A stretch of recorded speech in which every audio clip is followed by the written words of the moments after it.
Sixers live right now. Well, he's be with you live again. I just missed you so damn much. I missed your laugh. And when this is over, I think we should get an apartment together. Anyway, welcome to the Farzy Show here at the Steven Singer Studios. The Farzy Show presented by the amazing people at Destination Retirement. My man, Mike Seibert. Make sure you check him out at destinationretirement.com. Oh, my goodness gracious, so much to get to today. But just before the show, and this is what I missed when I don't do the show live, again, because of the wee baby. What a baby. My trusty producer, PJ, producer Jim, I taped the show like the night before, like real late. I do a feeding, and then I come and I do the show, and then I send him the thing, and I go, hey, here's the show. And then he does it, and then we don't get to interact. But he brought up something today that I don't think about anymore, and it used to bring me so much joy. The term free refills. Oh, he asked me, do you get free refills? And I was like just the thought. Like, free refills meant endless supplies of soda. If you were out with your family and, Mom, they got free refills. Marc, you're going to have as much as you have free refills. Like, I don't know what it is about that phrase, but just free refills is just, whenever I hear it, it just warms my heart. Almost as much as Joel Embiid ripping Ben Simmons, which, okay, he didn't do last night. But I don't care if you're watching a soccer game or if you're actually ripping Ben Simmons. If you put this tweet out, your name is Joel Hans Embiid, or as it is on Twitter, Troel Embiid. Yeah, I like what he did there. People are going to assume it's about Ben Simmons. I saw this, and just to set the scene for you, I was putting Little Toots to bed, and I'm doing a little scroll as Mama Toots is reading a book to Little Toots, and I'm doing a scroll real quick on Twitter, and I just start laughing out loud. And does my wife laugh along with me? No, she goes, put your phone down. And I'm like, no, this is important. And I go, there's no way this is about Ben. There's no way. But if it were about Ben, what I started thinking was, did something just happen? Did they just have a conversation? Did they try to patch things up and that just went to hell? And then Joel just said, Charmin. The toilet paper's soft. Charmin's soft, right? Well, if that's the case, then this is all over and it's already been over. So whatever, it's just another cog in the wheel of how over this really is. And then he started tweeting out other things because I think he got hip to the idea that people were thinking this was about Ben. And he started tweeting other things, and it turned out it was about, I believe, Cameroon. Joel is from Cameroon, not from Kansas originally, as some people might think. But he's from Cameroon, and Cameroon was losing a soccer game. And I was like, okay, well, there it is right there. But I couldn't help myself. I also responded to that. I responded to the first one with the Shaq doing the spit take. And who doesn't love a classic spit take?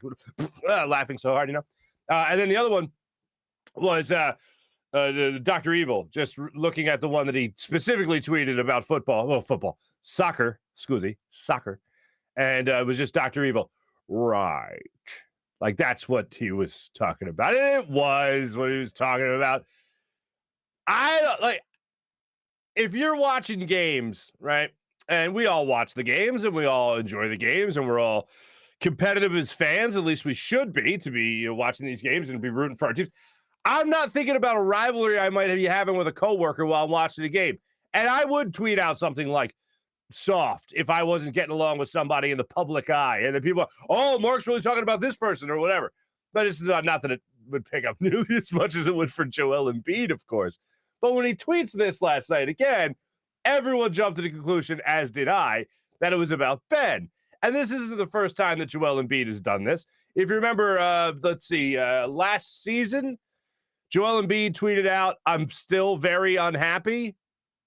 And everyone was like, oh, no, here we go, Joel Embiid. And he was referencing that Hulu has live sports. He was referencing the Hulu thing that he was in. And it was like, no, he's talking about the commercial. And some people jumped to the conclusion, as I did, that he was just unhappy about Philadelphia. And it wasn't the case. So anyway, he's not talking about Ben Simmons in all of that, people. Sixers back in action, by the way, tonight, 10 o'clock against the Mavs. But you know who is talking about Ben Simmons and quite a bit about Ben Simmons? Shaquille O'Neal. We played for you the other night his little rant on Ben Simmons about how he's soft and about how he's a baby, about how he's got to get along with his teammates and all that fun stuff. And Shaq then went on his own podcast, the big podcast with Shaq, right? And he was asked by one of his co-hosts about him going viral for what he had to say about Ben Simmons. And he asked him, why he is so offended of Ben Simmons and what Ben Simmons is doing. Shaq then went on to reveal that it's about the money flow in basketball, and it's also about respecting the game and learning to play with your teammates. Here's what Shaq had to say about Ben on Shaq's own podcast. Magic paved the way for Mike. They wasn't making no money. Mike paved the way for me to get all that bread I was getting. I paved the way for Garnett. Ben Simmons messing the money up. Because first of all, they already think we're spoiled. Mm-hmm. They already think we don't deserve it. You're making $40 million, and the only reason why you're not playing is because your coach called you out. You're making us look bad. And I've been in this moment many times. They say, hey, you think you can win with Shaq in the fourth quarter? And all my coaches said he got to step up and knock him down. They all said that. I didn't go, man, I got 38. I missed 12 free throws. Yo, trade me, get rid of me. He acting like a baby. So he kind of got in my DM and said some things, and I said some things back. What'd he say? I can't do that. Now, here's the best part about it. Oh, I can't do that. Yeah, you can. And he did. He started dropping little nuggets along the way as to what that conversation in the DMs was all about, including why that conversation was over direct messaging as opposed to, I don't know, calling one another, texting one another. You know, something that's a little bit more familiar of a form of communication than the DM. Here's Shaq when he did start to talk about it a little bit more. All I said is you leaving your man out there, you need to play. That's all I said. Okay. And he said some things, but I'm not going to elaborate what he said because that's not cool. He was mad. Mad at you?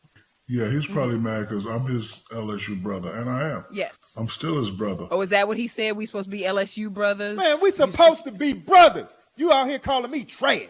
Nichelle, I'm not going to tell you what he said, but I probably understand why he's mad. So here's what we know. We know Ben Simmons DM'd Shaq after seeing him on TV. We know Ben Simmons was mad. We know Shaq came back and said, you're leaving your brother out there. You need to play. So I can deduce within that, what Ben said to you was either, it's not my fault, and you don't know what you're talking about. Yes, exactly like that. I realized this after I left LA. I don't believe I've been my whole career fighting for a useless title. Shaq, you the man. Shaq, this your team. But in reality, what the does all that mean? Don't mean nothing. Right. Don't mean nothing. I could have won 8-9 championships with that man instead of we both arguing about who team it is. And I talked to them. I had to go speak for Philadelphia, and I told them, I said, don't fight over useless titles.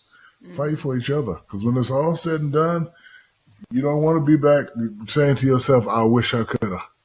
It's so much Elon Bezos out here for everybody. You know what that mean, right? Yes. So I can't take it all. So I'm going to get my piece. Spice, you get your piece and share it. Like, take it. But don't give it away by being, it's Joel's fault. I don't want to play. It's coach's fault. I don't want to play. Listen, he went to LSU. I care about him. I want to see him succeed. I want to see all these young brothers succeed. Does he have your number? Nah. Did you give it to him? No. There ain't nothing to talk about. There is so much to learn. So much to learn from Shaquille O'Neal. From NBA players that appreciate their own history, NBA players that appreciate the league history. And he certainly rattled that on the first clip I played for you, where he was talking about Magic paving the way for Michael and all that and so on and so forth. And Shaq paving the way for Garnett and all that. Like, Shaq clearly respects the game and loves the game. He's been through the criticism, but he's been criticized a lot throughout his career.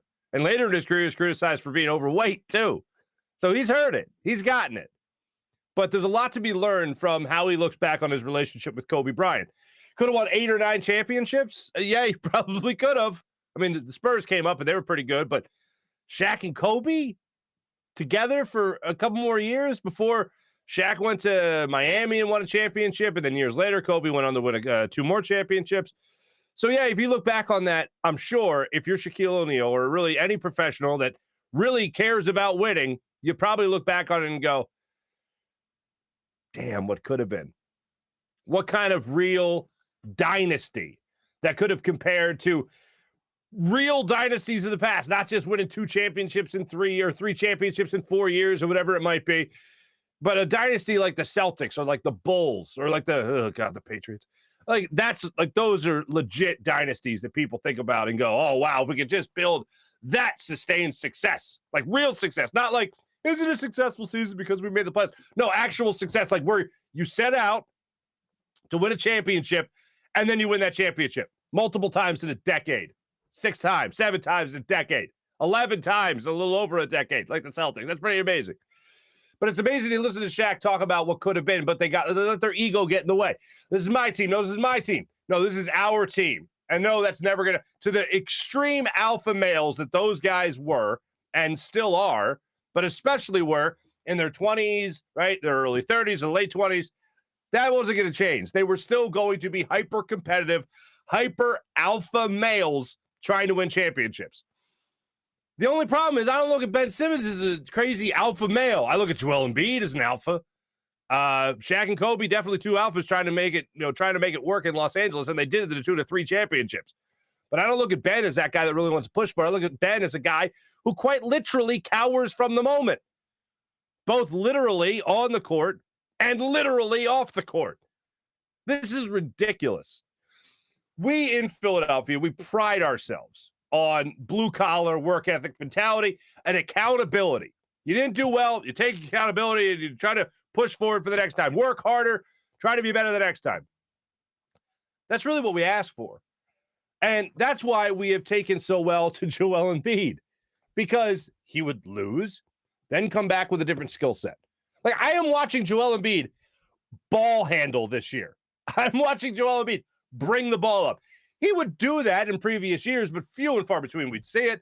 This year, it's like once or twice a game, you see him bring the ball up. You see him dribble behind the back, go to the rim hard, get fouled, go to the line, 3-point play. You've seen him improve on his 3-point shooting. Ben, you haven't seen that improvement. You've seen him come into the league pretty damn good at what he's been damn good at throughout his career, and still bad at what he has been bad at throughout his career. Like, what has Ben taken the leap in skill-wise that Joel Embiid has taken that leap? Nothing. Not one thing. And this is what I always go back to this. When you go back to the LSU days with Ben Simmons, and I remember when the Sixers were going through the process, I was never a bigger college basketball fan, because I wanted to know, it was like the farm system to the Sixers. I wanted to know what was going to be coming in, right? Especially at the high lottery picks. So I'm watching these guys, and I remember watching Ben and going, all right, I know it's supposed to be down to Brandon Ingram, and it's supposed to be down to Ben Simmons. What are these guys bringing to the table here? And I'm watching Brandon Ingram, and I'm like, this guy can shoot the lights out. You know, every cliche, you want to talk about great shooters and all that stuff. And then Ben Simmons, I'm like, this guy, with a little work and a little molding, he could be LeBron James. Zero doubt in my mind. Everyone was saying that at the time. I remember talking to Coach Phil Martelli about it, and he was like, well, everything's true. You're not overhyping it. That guy could be Ben Simmons, or Ben Simmons could be LeBron James. And I'm watching him at LSU, and I'm like, yeah, physically, facilitating, when he wants to be aggressive, it's there. But too many times, I just saw this kind of laissez-faire attitude on the basketball court. Oh, don't worry about that. He just doesn't want to be in college. He's Australian.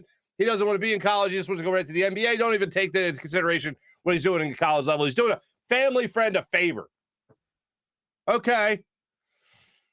So he's playing the game that he's going to play for my city, and he doesn't look interested. Like, you never want to see your number 1 overall pick, your possible future franchise player, looking disinterested on the court. Disinterested, not giving a damn, and the city of Philadelphia, they don't really come together. Not really well. So Ben has really never changed. And now you have older guys in the league calling his BS out.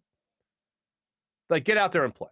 You don't want to play for your coach because he says some things, get out there and play. You don't want to play with the best player on your team, best player possibly in the league, then that's on you, man. Don't be like me. That's what Shaq is saying. Don't be like me in this regard, where you're looking back on it years from now going, oh, man, I had Joel Embiid right there. And here I am playing in Oklahoma, right? Here I am playing in Sacramento. Here I am playing in Indiana. Here I am playing in D.C. I could have had more early on in my career. But the fact of the matter is, and this is what's really upsetting to, I think, most people like myself in Philadelphia, I don't think that matters to Ben. The success on the court, I don't think it really matters. I think one of the things that we always talk about with players and whether or not they really love the sport, I think it comes down to being the type of person that really loves basketball, loves winning, or being the type of person that loves what basketball brings them.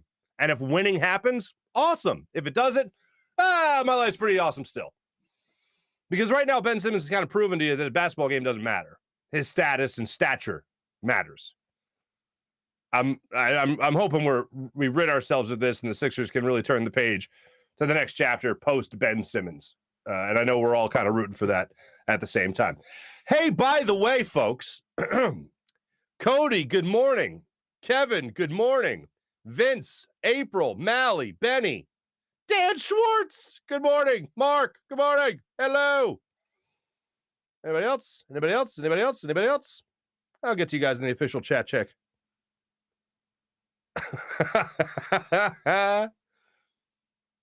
National Thank Farzy is Live Day.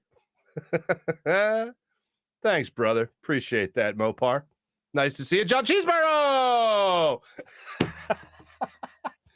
Dante just hit me up in the comments. Oh my God, he's here! Dan, button looking professionally undone today.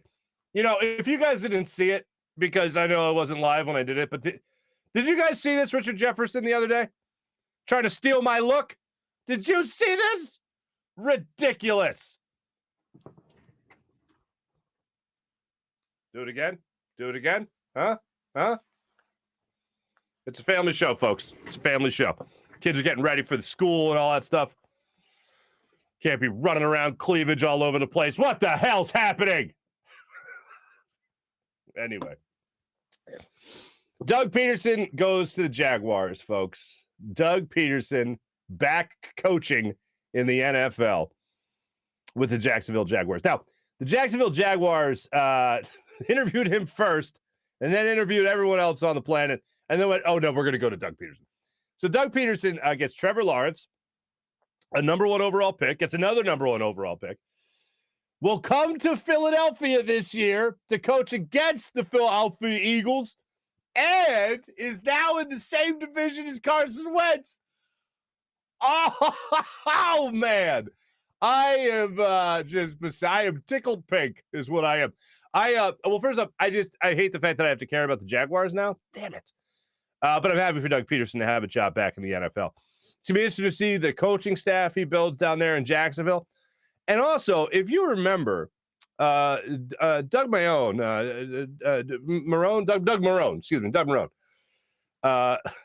Doug Marone is a guy I knew from my old neighborhood. Anyway, Doug Marone is was the coach that was coaching the Jaguars when they were in the AFC Championship game when they lost to the the New England Patriots before the Eagles, I believe, went on to beat the Patriots in the Super Bowl. Remember that? That was fun.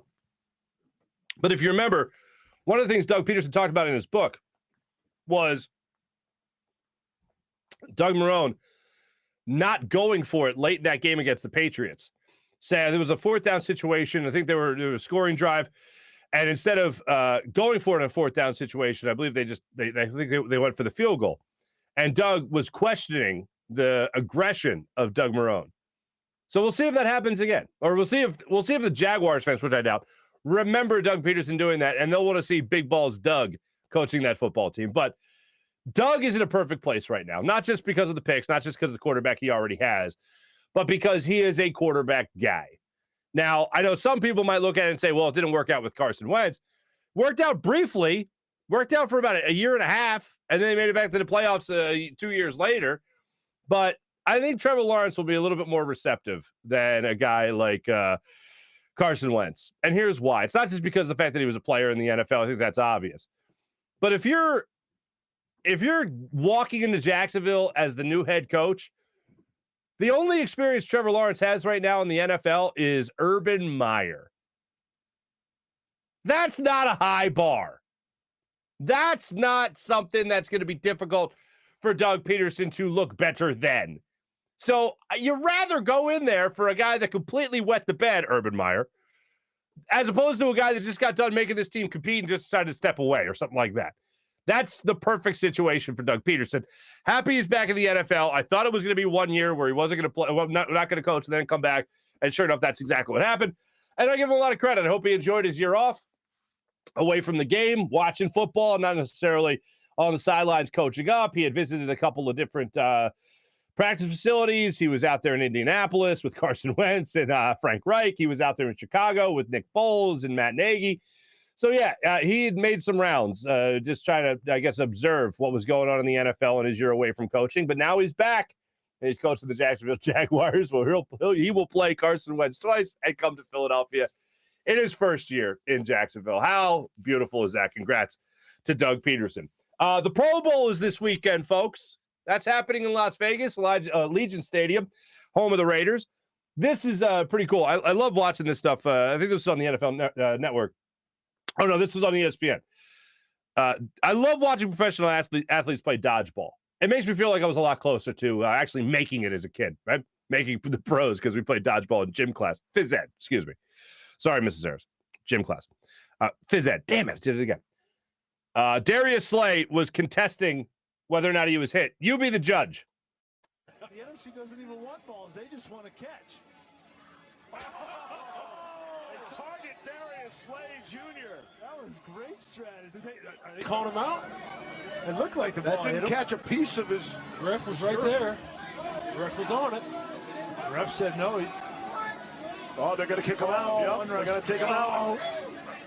Ref was right on it. No instant replay. He said that. I love the fact that Darius Slay is just so genuinely disappointed.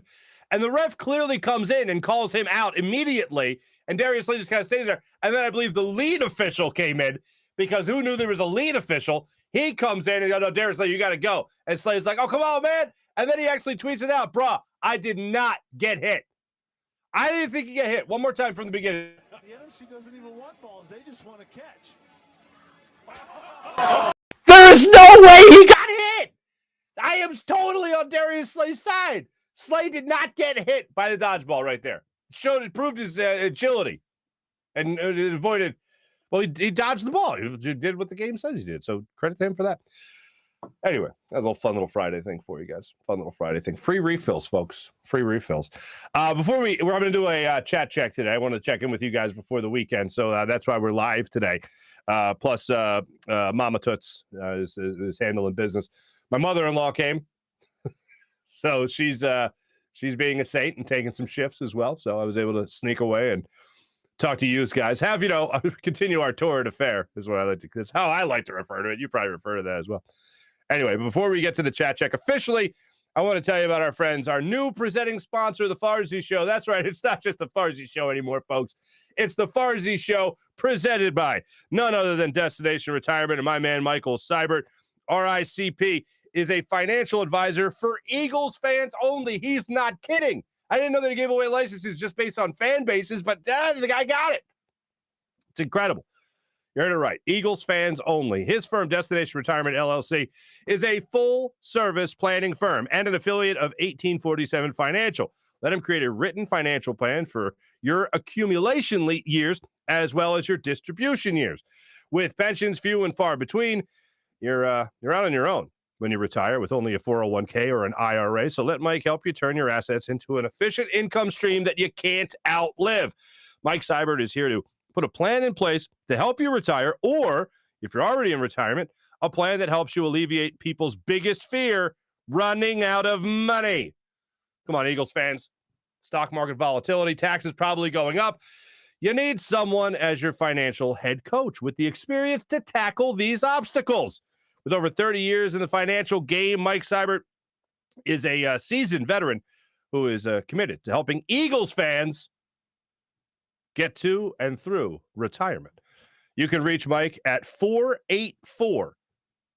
484-275-6035. That's 484-275-6035. Or visit destinationretirement.com. Click the Find Out link at the top of the page and fill out the questionnaire to see how prepared you are for retirement. Mike will get back to you and talk to you about how he can help. And as always, go Birds. No, if you don't know the Eagles fans, just maybe send a Cowboys fan this way and then just plummet them into just disgrace. How about that? Let's see. We got my good friend Steven Singer, of course, here at the Steven Singer studio. Valentine's Day just around the corner. Valentine's Day. Steven makes it so easy with brand new rose colors. The Emerald City. You guys have seen it. I've showed you before a million times. Check it out again. The Emerald City Rose will take her breath away this Valentine's Day as she opens that beautiful gift box to reveal a real rose encased in brilliant 24-karat gold set against the stunning green petals. Don't leave her green with envy. Go to IHateStevenSinger.com today and get your Steven Singer Emerald City Green 24-karat gold dip rose right now while supplies last. That's right. Get them before they're gone exclusively and only at Steven Singer Jewelers. It's the #1 gift this Valentine's Day. Steven's famous gold dip rose started at $59, and they all come with a lifetime guarantee. Fast and free shipping as always at Steven Singer Jewelers. And make sure you get them in time for Valentine's Day. Real roses dipped in real 24-karat gold. Steven Singer Jewelers. That's IHateStevenSinger.com. Let's jump into our chat check, ladies and gentlemen. See how you wonderful, beautiful people are. I miss you so damn much. Let's see what we got here.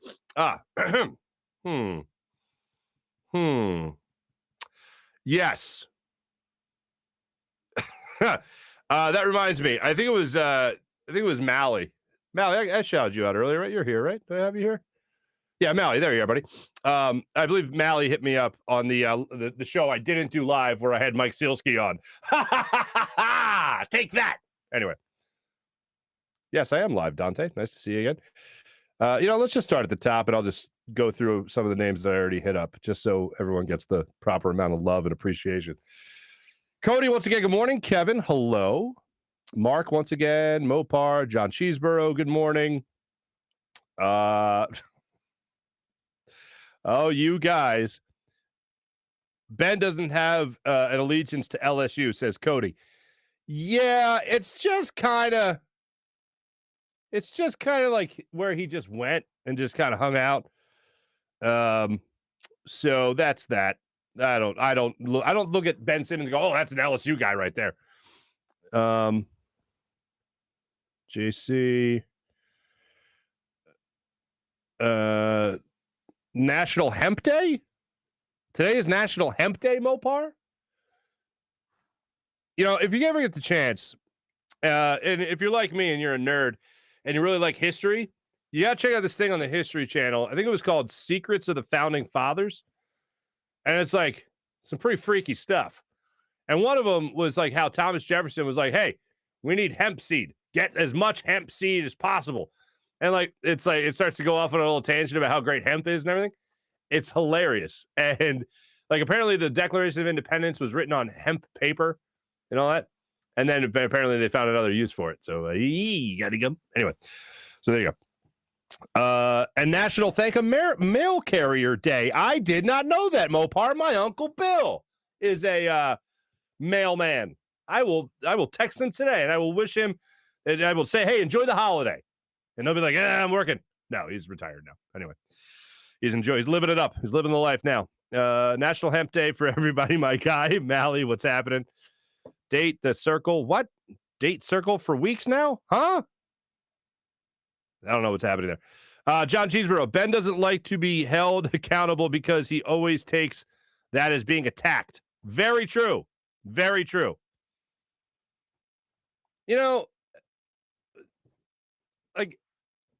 I think most people that had decent parents, right? If you ever complained to your parents and it was about something somebody said about you that you didn't like a lot of times my parents, and they were pretty tough. They are pretty tough. It was like, well, are they lying? This person said I did terrible on my test. Well, did you do terrible? Well, yeah, but is that the point? Well, then what's your problem? Change it then.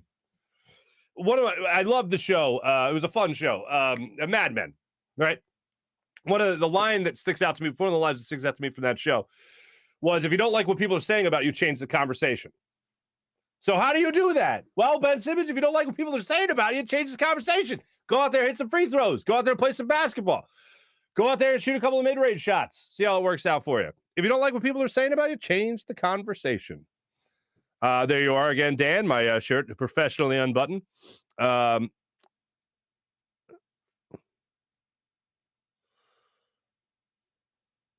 Wait a minute. Hold on a second. April, he still looks like a thumb? Do I look like a thumb? Who looks like a thumb? He needs facial hair.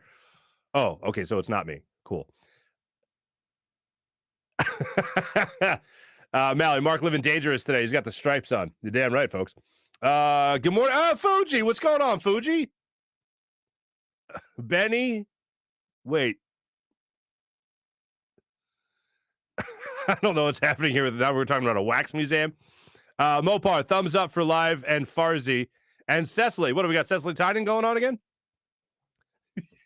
Now I can't stop looking at her thumbs. And I'll tell you right now, by the way, everyone, if you're driving today, it's supposed to be a freeze. I forget what they called it on the old Action News, but I heard the Rick Williams fella talking about how it was supposed to be like an instant freeze or something like that.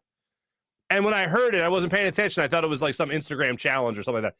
But no, it's supposed to be like some kind of instant frost where everything freezes. And then it's like a hellish morning commute. So everybody be careful out there. If you're listening to me live, you're about to get in the car. Everybody be safe. But anyway, I'm watching the Cecily Tynan, and now I just can't take my eyes off. She's like one of the most beautiful women in Philadelphia. And I'm like, oh, look at her thumbs. And I think they're lovely. I'm like, what's wrong with it? Like, why are you guys talking about her thumbs? The thumbs are nice. Anyway. Mopar, Farzy is live. Farzy live is worth 7 Cecily Tynan. What the hell's wrong with you?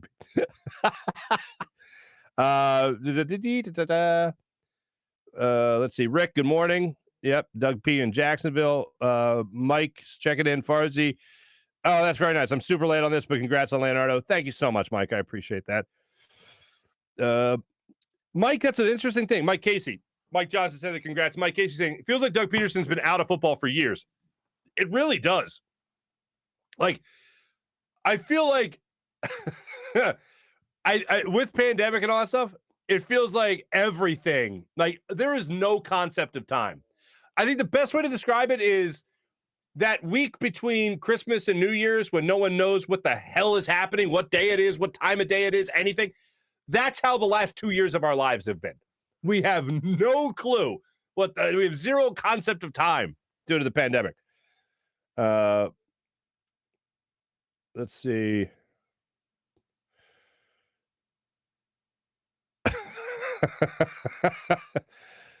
John Cheeseborough, if we don't get an extended Farzy show, I hope Farzy puts on a clean pair of socks and steps in a wet spot. That is my ultimate bet, by the way. Like, people always try to come up with like non-financial bets occasionally, right? Like gentlemen's bets. The bet is take your shoe off, step in a puddle. That's the bet. Like, you got to walk around like that. Make somebody do that. The worst one is give me your phone and they get to send a text to whoever they want. Farzy needs to go to see the owl to check his vision. What do I do now? Oh, the thumbs. Yes. You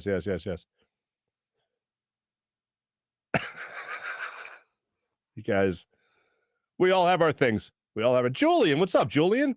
Ben Timmons, what's going on? Yeah, the Rick Williams. Rick Williams is awesome.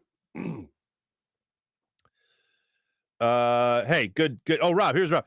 Wow, when Mrs. Farzy goes to bed, Farzi's routine is smoke the good kush, order Checkers delivery, watch her CT's thumbs, and then nightcap with his goddess, Miss Andrews. She's the angel. You know, let's just check and see if there's been any developments in the Ben Simmons story since we started the chat check. Like, there is no movement. Okay, well, that's all right. There's been no movement there, unfortunately. No movement whatsoever. There we go. Wait, what? What's happening here? Ross, good morning. Ross, do you know my Uncle Bill or something? You seem excited that I gave him a shout out today.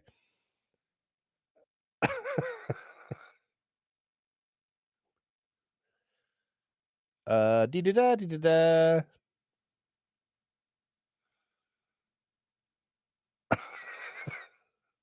Yes. April says, speaking of finances, my man Mike Seibert, speaking of finances, if you get a tax return, don't waste it on dumb things. Thank you for coming to my TED Talk. Thank you, April. Da-da-dee-da-da-da. All right. Thanks, everybody. Great catching up with you guys in the chat check. Seriously, you know, yeah, I miss you guys. I miss you guys. That's what it is. I miss you so damn much. Let me tell you about our great friends at Rothman Orthopaedics. They bring us our guest whenever we have a guest. They give us our locker room report whenever we have a locker room report. And now the people of Rothman Orthopaedics. I was moving stuff up. I told you guys we Finally moved into our third floor. I was doing the demo and everything. I had to move all the furniture up there. Lift with your knees, folks, or lift with your legs, not with your back. Guess who's probably have to go see Rothman Orthopaedics again? This guy.